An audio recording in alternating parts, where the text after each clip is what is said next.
Well, let's look back at a couple of rounds earlier on in the season for the Formula 3 Cup at Oulton Park. Before that, though, let's catch up with Championship leader Shane Kelly. We've had a great season. I mean, it's our first year in it as a university.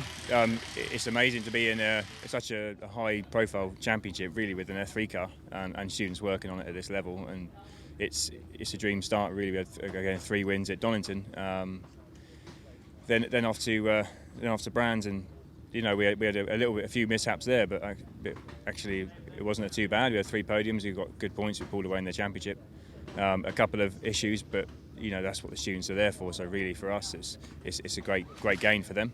And Spa, we went in there Spa with good confidence, and we had pace. It just didn't work out for us, really. We had a couple of touches and one of those weekends, and a bit of DNF, which is obviously not ideal. But when we get to count back maybe and drop scores at the end of the season, that could be quite good for us. But yeah, sort of confident for today. We had good tests yesterday. We were quick. Got a bit mixed condition now, but I think we're still confident going into it. We always go well in the wet.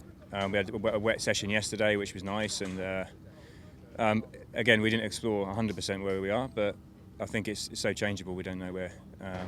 It could be a dry session. We don't know. There's a bit of mist in the air, but I'll probably go for dry at the moment. So. We also managed to catch up with Darryl Jones, who's currently lying second in the championship standings. My first season F3 Cup, doing quite well. After 3 rounds, we're second in the championship, so quite pleased with that. Here at Oulton Park this weekend, it's the conditions, as you can see, are a bit changeable, so going to be treating it with a bit of caution. Shane's sort of shown good pace in testing. I'll be happy with a few points, and then I'm looking to be stronger than the last 3 rounds of the championship. So it's Huell Lloyd, the Welshman, who's qualified on pole position and will sit on the front row of the grid. Alongside him, Shane Kelly, the University of Wolverhampton car. George Lyne and Jacopo Sebastiani on row 2. Very, very wet conditions here at Oulton Park. Lights go out, and it's a good start from pole position. Very slowly away. That's James Heffernan, who qualified 5th quickest and is tumbling down through the order. But it's Shane Kelly that's got the jump from the outside of the front row of the grid. Huell Lloyd slots himself through into 2nd position as the field works its way through Old Hall Corner. You can see the ball of spray that's being thrown up into the faces of everybody other than race leader Shane Kelly as they head round through Cascades. There's number 10, George Lyne. He's slotted himself through into 3rd position, so he hung on to his respective qualifying place as they work their way along Lakeside. Shane Kelly in the lead of the race. Huell Lloyd, the Welshman, on a charge in 2nd place, looking to close down the gap as they head up towards the braking area for the Shell Oils hairpin. Can't do a great deal about it as they turn their way through the right-hander. From there, of course, it's up towards the chicane at Britain's, which is where they're working LA. Kelly leads. It's Huell Lloyd in 2nd place, George Lyne in 3rd place, Jacopo Sebastiani's there in 4th position. Looks as though also making progress from the tail end of the field is number 7, the man from Benfleet, Robbie Watts, and there is the man who's currently 2nd in the championship standings, Darryl Jones, right at the tail end of the field. And with all of those visibility problems in this very, very gloomy conditions we've got at Oulton Park this weekend, up towards the braking area for Hislops for the first time. Through they'll go. Shane Kelly, the 36-year-old from Eastleigh, leading the race. That car there, number 12, the man from Denbighshire, Huell Lloyd there in 2nd position, trying to hang on to his coattails. George Lyne in 3rd, Jacopo Sebastiani there in 4th position. It looks as though in 5th place, I think that's Tony Bishop, number 13, that's there in 5th position. And still battles towards the tail end of the field. Looks as though Darryl Jones has managed to get the jump there on number 60, which is Malcolm Scott. So he's dropped to the tail end of the field as the race leaders are heading up towards the conclusion of the first lap as they disappear underneath the Warwick Bridge. Further down through the order, this is Robbie Watts looking to try and pull a move on Mark Harrison. Is he going to be able to squeeze his way up the inside? No, he's too far back as they head in towards Lodge Corner. There's a spin for Tony Bishop directly ahead of him, and Mark Harrison brakes left, hits the wet grass and thumps into the barriers. Well, hugely unfortunate. Mark Harrison didn't really do anything wrong there. He was just on the wrong piece of tarmac at the wrong time, and looking at where that car is, it is not particularly in a safe position. That has now moved Robbie Watts up a couple of places. Also the slow starting car of James Heffernan, which is number 8, is starting to work his way up through the order. But for poor old Mark Harrison, it's retirement in the race for him. So he had little choice but to try and move to try and avoid the stricken car of Tony Bishop and was just caught out on the wet grass. So safety car comes out. That will gather up the pack. And for Shane Kelly, it means that he can just start to think about what he might be able to do. He had the jump as the lights went out over Huell Lloyd. And Huell returning to this championship, the former BARC Formula Renault champion. The lights are out, they're on the safety car. We're about to get this race back underway. Shane Kelly from Huell Lloyd, from George Lyon, from Jacopo Sebastiani, the London-based Italian, at the wheel of car number 4. He sits there in 4th position. And then as the safety car peels its way off right, we get the race back underway here at Oulton Park, and you can see this enormous cloud of spray that's descending into the air again and creating enormous problems. It's difficult as it is in these Formula 3 cars. As soon as you get close to the car ahead, that affects the grip and the aerodynamics of your car, but it also affects your visibility on days like this. So doing superbly well to hang on to the coattails of race leader Shane Kelly is Huell Lloyd as they turn their way out of Cascades and on towards Lakeside. So as they head down Lakeside up towards Island Bend, Huell Lloyd looking to jink one way, then jink the other, either to try and disturb Shane Kelly or potentially just to try and get a little bit better visibility heading in towards the corner. Very close this time, heading up towards Shell Oils. Gone quite again, pick his pocket. And so Shane Kelly still leading the race, this car that is engineered by the students of the University of Wolverhampton in his first season of Formula 3 Cup, having stepped up from the Monoposto Championship where he did superbly well and claimed race wins. He started this season very well and is currently leading the championship coming into this weekend, but under pressure from Huell Lloyd again. The CF Racing car trying to sneak his way up the inside, can't quite do it as they come over Hilltop and in the braking area for Hislops. So it's still the man from Eastleigh that leads the race. You see the tail end of the car kicking sideways there as he tries to gather up a little bit of oversteer in these very wet conditions. All of the cars running a controlled tyre, all of them on identical wets as they head up Clay Hill and then start to head up towards the daunting double apex right-hander at Druid. Shane Kelly leads, still being kept very honest indeed by Huell Lloyd in his self-run CF Racing car. George Lyne's not that far away either. George has been a star so far this season, the man from Leicestershire.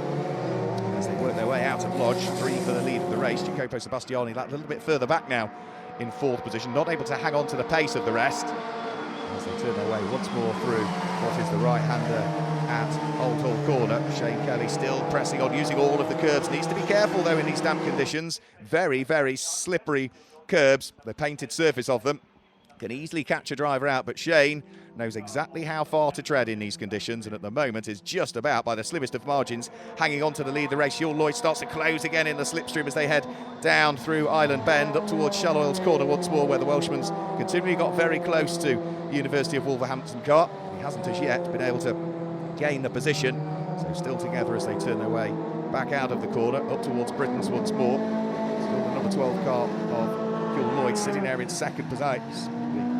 The number 11 car in the hands of the 36-year-old, still out front and leading, that being Shane Kelly as they head over Hilltop.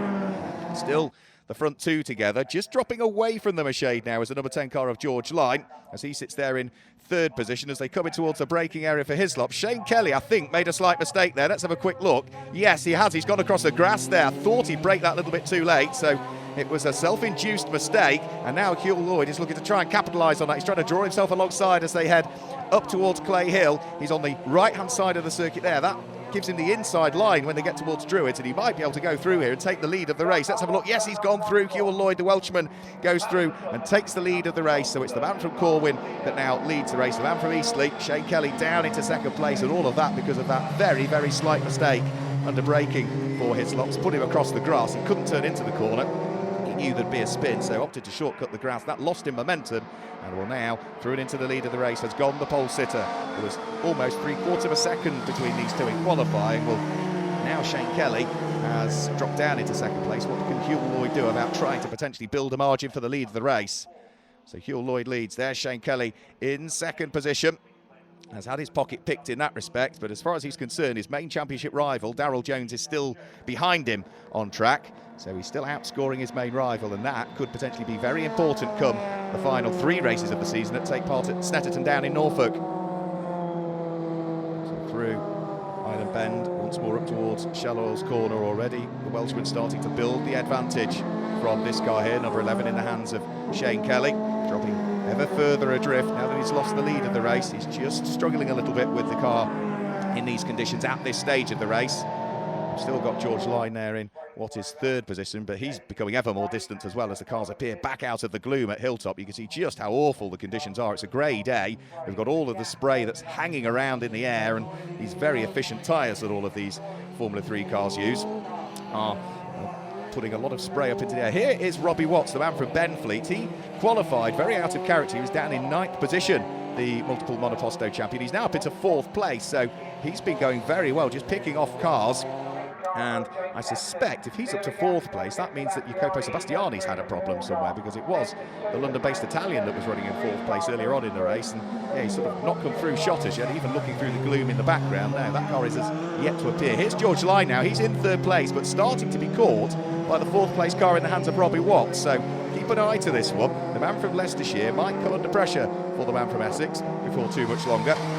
Over the start-finish line have safely gone the leading pair. Gil Lloyd leads, Shane Kelly 2nd place. Then we've got George Line in 3rd place. The closing Robbie Watts getting ever closer to in there in 4th position, the number 7, Dallara, as he starts to work his way along the avenue and up towards Denton. Here's a replay. Right, there's Jacopo Sebastiani. It was a grassy moment for Jacopo, so he has not only lost out there to Robbie Watts, it also looks as though Mark Harrison might have gone through as well, so a couple of places lost there. And here is a good fight. This is Darryl Jones. We heard from him earlier on, lying 2nd in the championship. He's had 2 wins prior to this weekend. He is looking to try and sneak his way through and past. That would be Malcolm Scott, I think, wasn't it? So here's Robbie Watts. His charge to a podium place is not quite working the way he wants as yet. He's still got a lot of work to do to close up with George Line, let alone get past in these very damp conditions. So he remains there in 4th position. This is the 3rd place car, George Line, appearing back out of the gloom and in towards the braking area for Hislops, before then up towards the right-hander at Knickerbrook. And that's when the cars then start to climb up Clay Hill through the sweeping left-hander at Clay Hill and up towards Druids, which is a very, very daunting part of the circuit at the best of times, let alone in these very treacherous conditions. Here is our race leader, Gil Lloyd, starting to work his way back through Lodge Corner. Former Formula Renault competitor, won the BARC Formula Renault Championship back in 2007 and returning to Formula 3 Cup. Great to see him out there, and great to see he's going so well this weekend through Old Hall Corner. And having taken the lead of the race following that mistake from Shane Kelly, really has built an advantage here. You can see that he no longer needs to worry about what's going on behind him. He can concentrate fully on the road ahead. Here's Darryl Jones once more. He is busy trying to squabble away with Stuart Wiltshire as they argue over what is 7th and 8th positions currently. There goes, just appearing out of the spray, the blue and white car of Stuart Wiltshire. Darryl Jones at the wheel of number 73, 2nd in the championship coming into this weekend. Not that far behind, but still with work to do. And as we said, it becomes ever more difficult. The closer you get to the car behind, not only does it affect your aerodynamic grip, also it obviously affects your visibility on days like this. This is the last lap though, and Hugh Lloyd comes over Hilltop in towards the braking area for the Hislop chicane. He turns right, he turns left, he flicks right again through Knickerbrook, and he had to be patient in the early stages. He had to be almost reliant on that mistake for Shane Kelly to take the lead in the race, but there's been not a great deal of looking back since then. Darryl Jones still trying to catch up with Stuart Wiltshire, so it doesn't look as though he is probably going to finish anything higher than 8th position ultimately, which is enormously disappointing for the driver that was 2nd in the championship standings coming into this weekend. Here is Jacopo Sebastiani. He has got Stuart Wiltshire right with him as well as they head up towards the braking area for Hislops for the final time. So it's not necessarily all sorted as yet for what will be 6th, 7th, and if you include Darryl Jones, potentially 8th position. It is, however, all sorted for the lead of the race and victory, because heading out of the final corner through Lodge up towards Dearly comes Hugh Lloyd as he accelerates the Dallara F311 to the checkered flag. Hugh Lloyd comes through and claims victory in the first of the MSVR F3 Cup races here at Oulton Park in Cheshire. The Welshman will be very, very pleased indeed with his efforts in what were enormously tricky conditions, to say the least. So he eases the car off onto the slowing down lap and can draw breath before what is going to be a very busy second race of the weekend for him. The rest of the field just filing their way now, including James Heffernan, who will finish in what will be 5th position. Not a bad result ultimately, following what was a pretty poor start when the lights went out. So James, a great recovery drive. Confirmation of the results, Hugh Lloyd takes the race victory with Shane Kelly in 2nd place and George Line in 3rd place. Robbie Watts was 4th, ahead of James Heffernan, Jacopo Sebastiani, and then Stuart Wiltshire, Darryl Jones and Tony Bishop complete the top 10. So Hugh, a fantastic win on your return to F3 Cup in tricky conditions. Yes, yeah, it was. When we first got to the grid, it wasn't too bad, and then we had a safety car for a couple of laps, and once we get going again, massive rain shower again, and it got really tricky for the last couple of laps. But yeah, I enjoyed it. Good race with Shane. Yeah, it was nice. it's standing on the pit while watching these guys doing it. It makes a bit of a change being with them. Excellent. Hoping for dry conditions for the next race, or more of the same? Yeah, I think so. But the race is quite close, so it'll probably be greasy if it stops or fully wet. Either way, we'll have a good time.